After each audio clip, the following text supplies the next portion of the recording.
A major topic in diamond research is finding simple and effective methods of achieving N-type conductivity. Recent studies by a number of different groups have made it clear that there is immense potential when co-doping with sulfur. So over the past few months, we have been studying a range of sulfur-related defects in diamond by co-doping with a series of elements through spin-polarized density functional theory.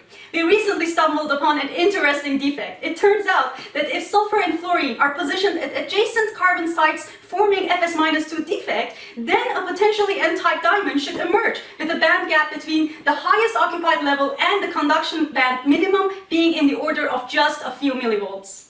So with great joy, we started to inspect the defect thermodynamics of a fluorine and sulfur-doped diamond.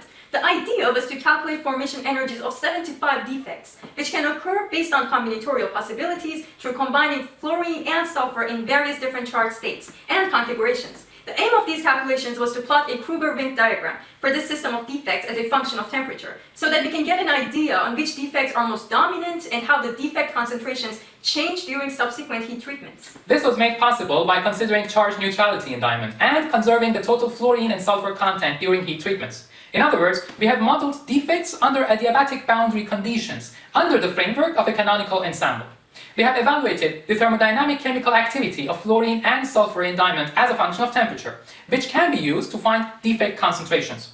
It turns out that although the Fs-2 defect is a potential N-type candidate, it is thermodynamically unstable, and the plethora of defects which emerge actually make such sulfur and fluorine doped diamonds P-type.